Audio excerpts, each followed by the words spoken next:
अस्सलाम वालेकुम सर। वालेकुम। तो भैया ठीक है, आपकी खैरियत से? मरियम बीबी की वापसी पे मुबारक दें आपको फिर। जी बिल्कुल देनी चाहिए जी। 35 रुपये का तोहफा क्या जी, आवाम को इस तरह की मुबारकबाद मिलनी चाहिए। बल्कि सरप्राइज़ जो उन्होंने कहा था कि मैं दूंगी, वो आती जो महंगाई की शक्ल में हमें मिल गया है। और मज़ीद जो आ रहे हैं अभी सरप्राइज तो स्टार्ट हुआ है। अभी तो स्टार्ट हुआ है। और ये यकीन करें, ये जितने लोग हैं, ये 20 से 25 हज़ार रुपये वाले लोग हैं। आप मुझे बताएं कि ये इनका एक वक्त का खाना लाखों रुपए का है और इनका पूरे महीने का बजट 20 से 25 हज़ार रुपये है। मुझे कोई अपनी मुआशी टीम ला के हमारे साथ बैठा दें कि वो 25 हज़ार रुपये में घर का किचन कैसे चलाएगा, बच्चों को स्कूल कैसे भेजेगा, अपने बिजली के बिल कैसे देगा, अपना पेट्रोल कैसे चलाएगा, अपनी मेडिसिन कैसे पूरी करेगा।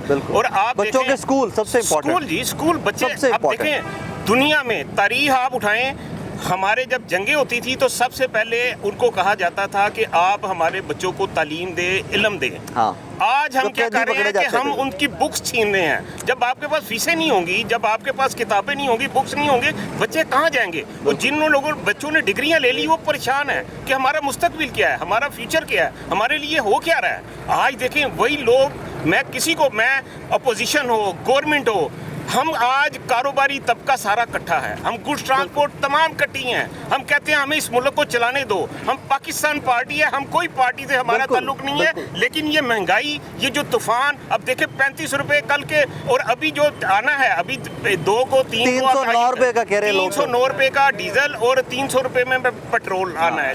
उसके बाद जब डॉलर प्राइस आपकी 300 पे जा रही है, उससे जो आपके हमारे जो कह लें कि जो ऑटो पार्ट्स हैं, हमारे टायर हैं, हमारे मोबाइल हैं, जो चीजें हैं वो कितनी महंगी हो रही है। और सारी आपकी और खाने पीने की चीजें, इसके अलावा है आपके बिजली के बिल जो आने हैं, यूटिलिटी के बिल, आपकी गैस। जरा मुझे सप्लाई चेन समझाएं ट्रांसपोर्ट की।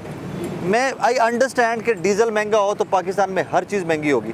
ज़रा मुझे वो मैकेनिज्म समझाएं कि कैसे हर चीज़ महंगी होगी। देखें जी, हमारा है डिमांड एंड सप्लाई के ऊपर।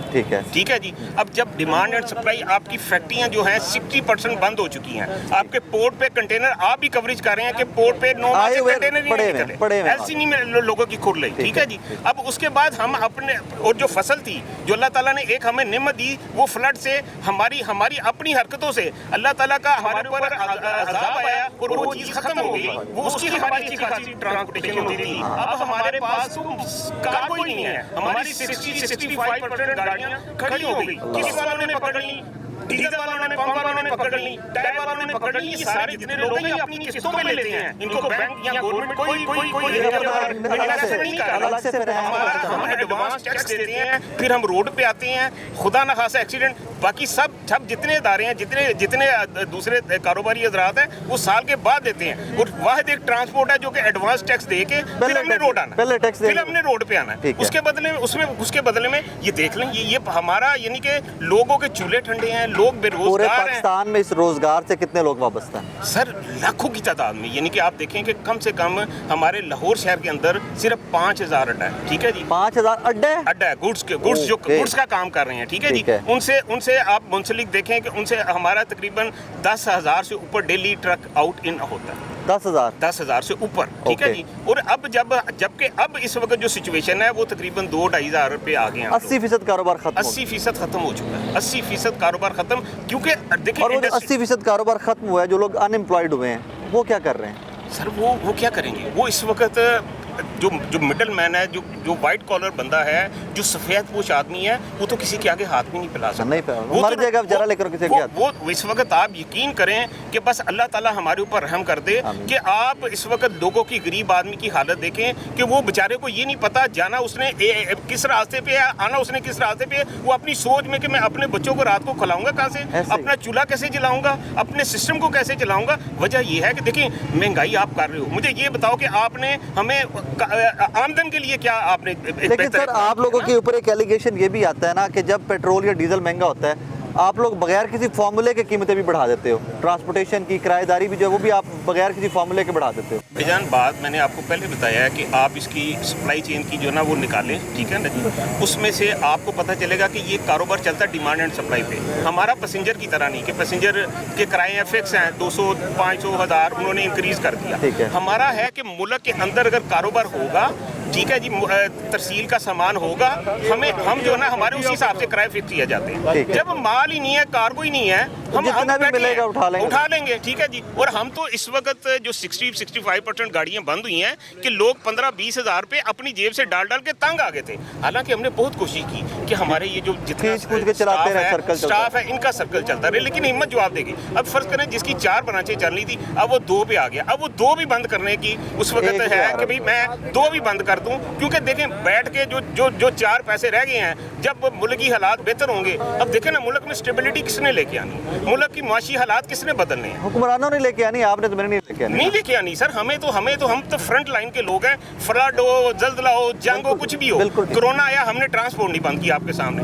लोग घरों में बैठे थे, हम लोगों तक उनका सामान पहुंचा रहे थे। आज भी हम उसी पोजीशन पे, अगर देखें इन्वेस्टमेंट हमारे ऊपर ये करें, अगर हमें भी ये कम से कम कमर्शियल या जो ये काम करने वाले लोग हैं, यार आप अपने अखराजात क्यों नहीं कम करते? आप अपने पेट्रोल क्यों नहीं खत्म करते? आप अपनी याशियां क्यों नहीं खत्म करते? क्या अगर वो ही खत्म कर लेना और वो रिलीफ इस आवाम को दे दिया जाए, ये ट्रांसपोर्ट की इंडस्ट्री चल पड़नी है हमें। लेकिन बदकिस्मती ये है कि जो बोझ आ रहा है हमारे ऊपर, टोल प्लाजे सर बनाए जाते हैं, मोटरवे बनती है, वो हमारे खून से बनती है। वो हम लोग टोल प्लाजा देते हैं तो वो सारी जिंदगी दे दे के ये लोगों की जान खत्म होगी। इसी तरह जितने इदारे हैं, अब देखें रेलवे है, अवाम कमा के रेलवे की तनख्वाही दे रही है। दुनिया में रेलवे कमा के अवाम के ऊपर लगाया जाता है। PIA है, अवाम कमा के PIA को पाल रही है।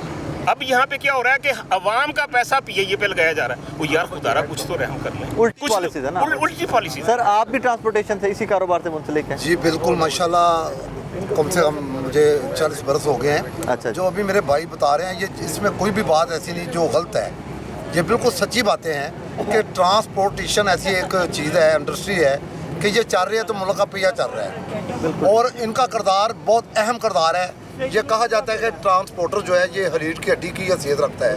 अभी देखिए जो हमारी हुकूमत ने मंशूर अपनाया है, उन्होंने बड़ा अच्छा मंशूर अपना लिया है कि इस वक्त आवाम में, गरीब आवाम में इतनी सख्त नहीं कि जो 2 किलो आटा भी घर के लिए मार दे वैसे फिर। तो इन्होंने कहा मैं दे रहा हूँ ना इनको एक नई तजवीज़ दे रहा हूँ अपनी हुकूमत को कि महंगाई बढ़ाओ, गरीब मुकाओ। महंगाई बढ़ाओ, गरीब मुकाओ, ये बहुत अच्छा हो जाएगा, क्योंकि ना गरीब बोलने के काबिल रहेगा, ना वो बात तो उसकी चीखें निकलेगी।